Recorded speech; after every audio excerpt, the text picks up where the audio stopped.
자, 오늘 본문은 이어서 창세기 32장 13절에서 20절입니다. 야곱이 거기서 밤을 지내고 그 소유 중에서 형 에서를 위하여 예물을 택하니 암염소가 200이요 순염소가 20이요 암양이 200이요 순양이 20이요 전나는 낙타 30과 그 새끼요 암소가 40이요 황소가 10이요 암나귀가 20이요 그 새끼 나귀가 10이라. 그것을 각각 때로 나누어 종들의 손에 맡기고 그의 종에게 이르되 나보다 앞서 건너가서 각 때로 거리를 두게 하라 하고, 그가 또 앞선 자에게 명령하여 이르되 내 형 에서가 너를 만나 묻기를 네가 누구의 사람이며 어디로 가느냐, 네 앞의 것은 누구의 것이냐 하거든 대답하기를 주의 종 야곱의 것이요 자기 주 에서에게로 보내는 예물이오며 야곱도 우리 뒤에 있나이다 하라 하고, 그 둘째와 셋째와 각 때를 따라가는 자에게 명령하여 이르되 너희도 에서를 만나거든 곧 이같이 그에게 말하고 또 너희는 말하기를 주의 종 야곱이 우리 뒤에 있다 하라 하니, 이는 야곱이 말하기를 내가 내 앞에 보내는 예물로 형의 감정을 푼 후에 대면하면 형이 혹시 나를 받아주리라 함이었더라. 자, 야곱은 두려움에 의해서 꼼수를 씁니다. 첫 번째, 자신의 것들을 편으로 두 패로 나눠 분산시키려고 하는 것이죠. 이것은 자기가 할 수 있는 거예요. 자기 소유와 자기에 대해서 분리시키는 것이죠. 그래서 보장으로 하나를 띄어넣음으로, 분산시킴으로 하나를 보호하려고 하는 것입니다. 자, 그리고 그는 하나님께 기도했어요. 이 기도도 꼼수 기도였다라고 그랬습니다. 자, 우리가 두려움에 있을 때 우리가 두려움에 있을 때 변화시킬 수 있는 대상에 대해서 자기가 할 수 있는 걸 다 합니다.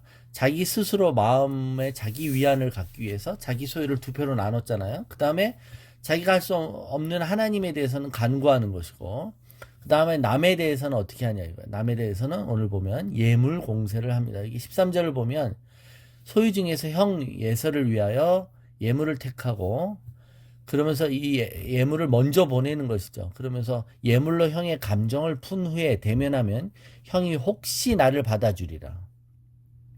그러니까 처음에는 자기가 먼저 나가지 않고 형이 나를 지금 400명을 데리고 죽이러 오는다 할지라도 먼저 예물을 먼저 보내는 거죠. 그래서 형이 호기심으로 이건 누구지? 그랬을 때 이게 지금 동생님이 형님을 위해서 보내는 예물입니다. 이러면 혹시나 자기에 대해서 적대감을 갖고 있다가 이 예물이 욕심이 나서 자기에 대한 마음을 풀 수 있지 않을까라고 하는 겁니다.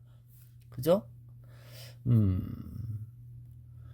여러분, 우리가 선물, 그 잠언 말씀에도 선물은 우리 서로를 화해케 한다 그랬어요. 노를 푼다라는 그게 있습니다만, 자, 선물을 줄 때 그 선물을 주는 동기가 무엇입니까? 그 동기가 하나님 앞에서 만일 옳지 않다면, 옳지 않다라는 것은 하나님의 방법이 아니라면, 그쵸? 우리가 감사의 표현이 아니라 미래적인 어떤 급부를 의식하고 주는 선물을 우리가 뭐라 그래요? 뇌물이라고 하잖아요. 뇌물.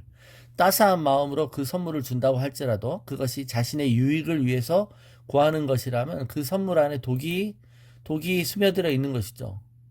우리가 하나님과의 정직한 올바른 관계에 있지 않을 때 우리가 베푸는 모든 행위는 그것이 비록 겉으로는 선행으로 보일지라도 거기에는 독이 스며들어 있을 수 있다는 겁니다. 자, 하나님이 내가 저지르거나 내가 캐치하지 못한 모든 세세한 잘못들을 생각나게 하실 때 우리는 그것에 대해서 어떠한 자세를 취해야 됩니까? 우리는 고백하며 자백하며 정직함으로 나가야 돼요. 항상 그게 우선입니다. 성령님의 세밀한 음성을 우리는 더 이상 무시하면 안 되죠. 그래서 하나님으로부터 우리가 멀어지는 것은 언제나 작은 것을 무시할 때부터 이루어집니다. 거기서부터 작은 찔림과 작은 하나님의 어떤 가르침이 있을 때 그것을 애써 무시하며 자기를 옳다고 정당할 때 그때 교만이 역사하기 시작하고 그것이 결국 우리 가운데 두려움으로 나타납니다. 그러니까 교만과 두려움이 한 쌍이고 그것의 반대가 믿음과 겸손이라고 그랬잖아요. 자, 믿음과 겸손은 우리가 있는 그대로 정직하게 하나님께 나아가게 하죠. 그래서 결국 그거로부터 얻는 것은 아무것도 두려워하지 않게 되는 것입니다. 늘 말씀드리지만 여전히 두려움이 있다면 아직 다 이야기 안 한 거예요.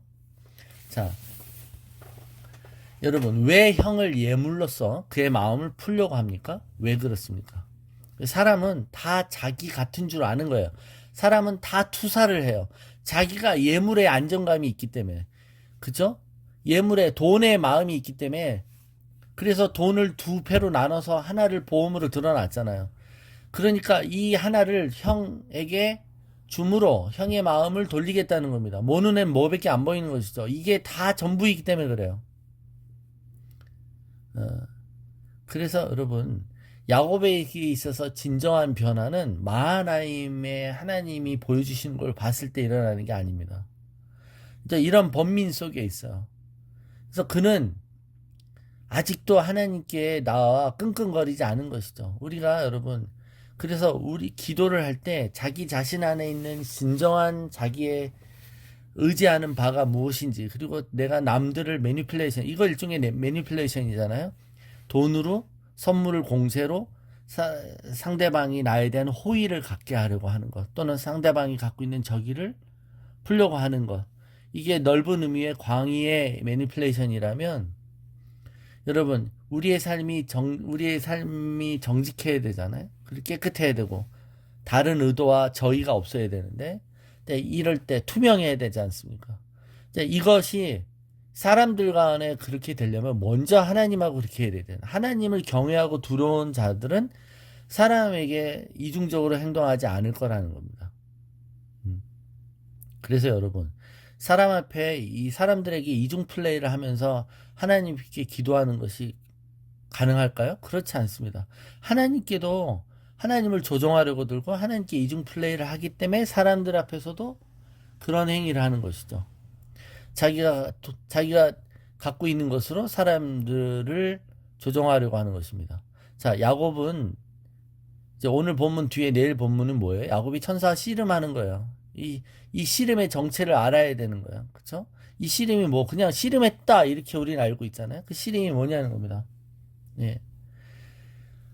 이 씨름이 뭔지 내가 하나님 앞에 정말 씨름했다는 게 뭔지를 모르면 우리는 씨름을 내가 원하는 걸 하나님께 끌어내려고 하나님께 안달복달해서 하나님을 설득하고 하나님께 얻어냈다는 이런 씨름으로 오해한다는 것입니다.